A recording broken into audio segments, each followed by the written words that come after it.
Now we cross over to our Oh Soo-young for global insight and an in-depth look at important developments in world affairs. Thanks very much, Mark. It is indeed time for global insight, and as we enter the second month of war in Ukraine, ceasefire negotiations have yet to bear fruit. Calls for a diplomatic solution seems to be falling on deaf ears, with Russian President Vladimir Putin showing no signs of backing down, despite the clear miscalculations and poor performance shown by his military. Global sanctions over Moscow's invasion are also expected to take a huge toll on the Russian economy, but it's also expected to have an impact on the world economy as well. We discussed the status of the war and the growing costs of it, and for this we're joined by Robert Persson, Professor of International Relations at the US Military Academy at West Point. Very warm welcome to you, Professor Persson. Thank you for joining us. Thank you for having me.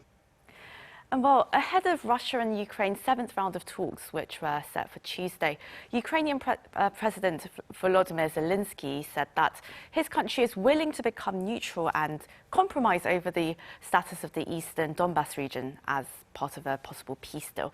What do you make of this? And do you think that is going to be enough for Mr. Putin? Well, first I should begin by noting that these are my personal views, not the official policy or position of the United States government. But concerning President Zelenskyy's statements about possible Ukrainian neutrality, I would first note that it is his choice and that of the Ukrainian people to decide whether that is the best way to ensure their security and their continued existence as a sovereign nation. And if that's a determination that he and the Ukrainian people make, then that certainly is their right to do so. That said, I don't believe that Ukrainian neutrality or an explicit promise to end Ukraine's bid for NATO membership would satisfy Mr. Putin, because I think this conflict has always been something much more than just about NATO membership and expansion. Fundamentally, this is about Moscow keeping Ukraine firmly in its orbit, in its control, as a fundamental objective of Putin's foreign policy. And this goes well beyond NATO membership. It goes to Ukraine's right to have diplomatic and economic relations and political relations with countries other than Russia. I think President Zelenskyy has noted that even if Ukraine membership could be off the table, they will not end their bid to one day join the European Union. And that's fundamentally unacceptable to Putin, because he knows that if Ukraine turns to Europe, they will be turning away from Russia once and for all. And he would therefore lose his objective of ultimately controlling Ukrainian politics and ensuring that whatever happens in Ukraine always serves Russian interests. So no, I don't believe that that would solve the problem. And it's one of the reasons why I'm very skeptical that negotiations will yield peace at this point. And well, Ukraine's head of military intelligence, General Kirill Budanov, said that Mr. Putin wants a Korean scenario for Ukraine. What does he mean by this? And do you agree that that's what the Russian president has in mind? I think what he means by this is essentially a partition of Ukraine, where there would be, a militarized boundary between a remnant of a free Ukraine in the west and perhaps central Ukraine, and then a portion in eastern Ukraine that would either be nominally independent or directly controlled by Russia. I have to assume by invoking the Korean scenario, at least for me, this calls to mind the idea of at least a ceasefire that would end active hostilities and allow some degree of peace and stability to settle in, at least for the remainder of democratic Ukraine. Perhaps under such situations, Ukraine could continue to develop as a free, prosperous market economy in peace, just as South Korea was able to do at the conclusion of the fighting of their conflict. But again, I don't believe that this is actually what Putin wants, and I don't think that it's what Putin will allow. I think it's much more likely that he will continue his active aggression against Ukraine. And even if we do see the emergence of relatively stable battle lines in eastern Ukraine, I think there will still be very active fighting across those lines and a continuation of Russia's brutal bombardment and missile attacks against civilian populations in cities throughout the country. And so this looks less like a stabilized ceasefire as was achieved on the Korean Peninsula, and more like a very active conflict, something hotter than a frozen conflict, but nonetheless extremely destructive. Well, US President Joe Biden, he called Mr. Putin a butcher who should no longer stay in power during his speech in Poland. And while Secretary of State Antony Blinken clarified that Washington has no plans for a regime change in Russia, some are worried that this may only escalate tension and push the Kremlin even further. What are your thoughts on this and the prospect of a diplomatic solution, which many are hoping for but failing to see right now? Truth be told, I think that Mr. Putin has believed that the United States has been attempting to remove him from power for over a decade. I think his paranoid fear of an American or Western-backed revolution goes all the way back to the colored revolutions that took place in countries like Georgia and Ukraine in the early 2000s.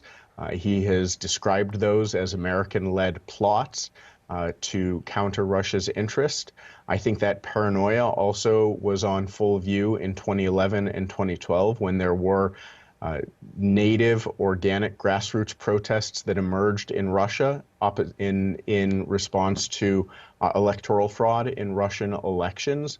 And then, of course, the Maidan Revolution, or the Revolution of Dignity in 2014 in Ukraine, that swept aside the previous corrupt Ukrainian president, all sort of contributes to this fear, this sort of sense of isolation in Putin's mind that the United States has long been out to replace him.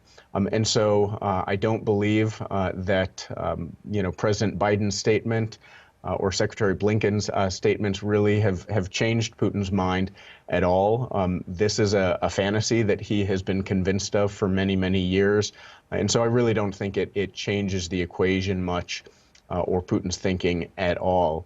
And therefore, puts the responsibility, I think, squarely back in Putin's hands for de-escalating and ultimately ending this conflict. He's the one that started it. And he's really the only one that can end it at this point. And for now, the war stretches on, and the Ukrainian president, he's been calling for more support from the West, of course, and he said that further military supplies are not needed for freedom in not only in Ukraine, but also for freedom in Europe. But then the question is, how far will Europe, the US and the West, go to support Ukraine? How long do you think they'll be providing them with weapons and necessary support? I think in terms of duration, we will continue to support Ukraine in its fight for freedom, its fight for its own existence, and its fight against Russian aggression for as long as it takes. And so, again, in my personal view, I don't see an endpoint for American and Western support for Ukraine. Obviously, there are concerns that the provision of certain military technologies may risk an escalation of the conflict, may provoke Mr. Putin to escalate to use even more horrific weapons than he already has. And so that obviously seems to be imposing at least some limits on the type of weaponry that we're willing to provide at this point. But in terms of the durability and length of our commitment for Ukraine, I don't see a limit to that. In the meantime, I think we are likely to continue to provide the types of weapons that Ukraine is asking for to help them defend themselves against Russian attacks. That includes anti-tank weapons, anti-aircraft weapons, missile defense systems, drones, not to mention humanitarian aid, which is desperately, desperately needed to offset the brutality that Putin is carrying out against Ukraine civilians.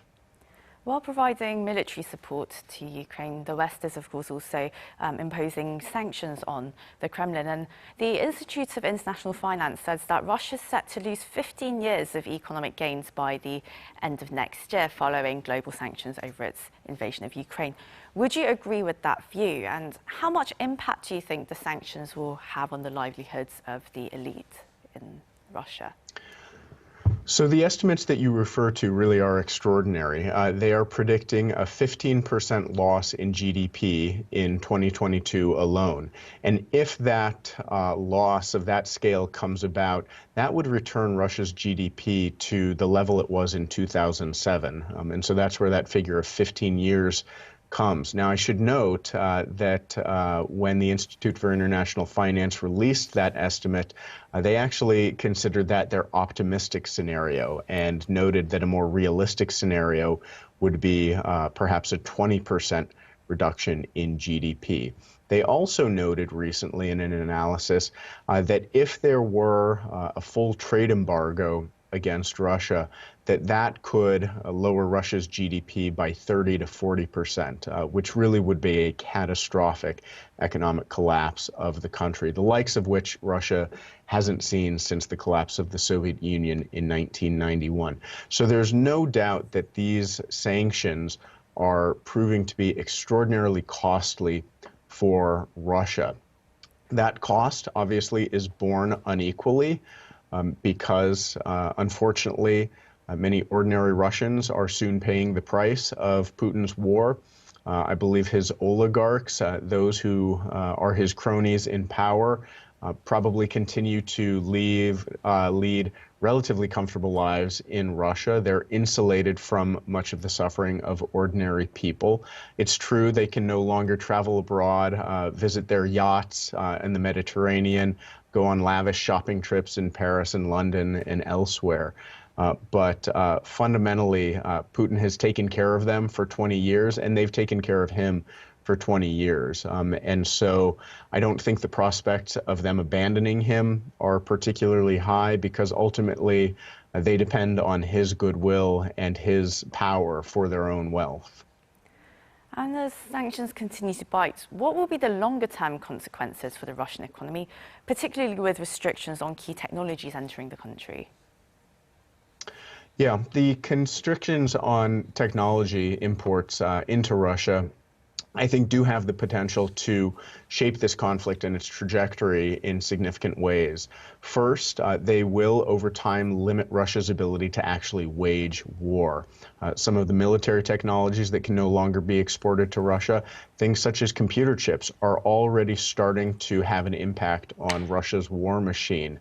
Recently, a tank factory in Russia had to stop its production because it couldn't get the computer chips that it needs to install on the tanks so that they can be operated. Other technology sectors, particularly the technology necessary to explore, develop, exploit, and service oil and gas exports, are going to cause significant problems for Russia in the long run. We have to remember that the energy sector and the export of energy really is the engine of the entire Russian economy. There isn't much sort of productive capacity in the economy outside of the resource sector. And so these technological limits that over time are really going to reduce the amount of energy that Russia can ultimately produce, I think could have a very serious long-term effect on their economy. And amid the ongoing supply chain crisis in the world, and as countries continue to reel from the impact of the COVID-19 pandemic, how do you think the world economy is going to be affected from this? We're already starting to see some of the effects of this conflict on the world economy. Obviously, consumers can see that the price of gas that they use to heat their homes is rising. The price of gasoline or petrol that they use to fuel their cars is rising. And of course, those rising fuel costs will begin to ripple throughout the economy. We're seeing inflation in consumer goods as a result. The other thing to keep a close eye on is the price of grains. Of course, Russia is the largest wheat exporter in the world, and Ukraine is the fifth largest wheat exporter in the world.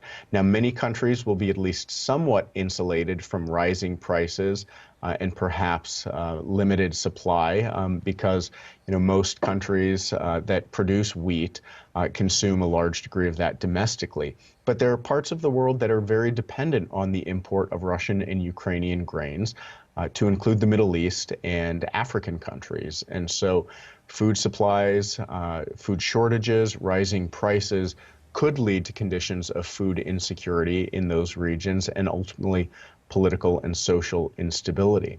It's also worth remembering that Russia is the second largest producer of fertilizer in the world. And so now, at least as the Northern Hemisphere begins to plant its crops for the upcoming growing season, the difficulty in getting sufficient fertilizer for farming could also have an impact on food production.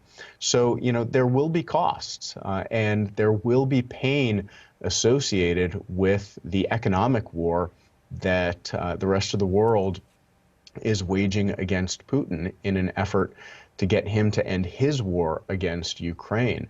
But, unfortunately, this is the price that we must be willing to pay in order to stop this tyrant and his aggression. And we also have to remember, again, that his responsibility is what has caused this war.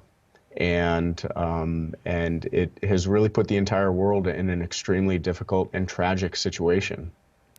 Well, as you said, Dr. Persson, as the war stretches on, the costs are growing for all sides and also growing in many dimensions. And well, this is where we'll have to end the interview today. That was Robert Persson, Professor of International Relations at the US Military Academy at West Point. Thank you again so much for your time. Thank you.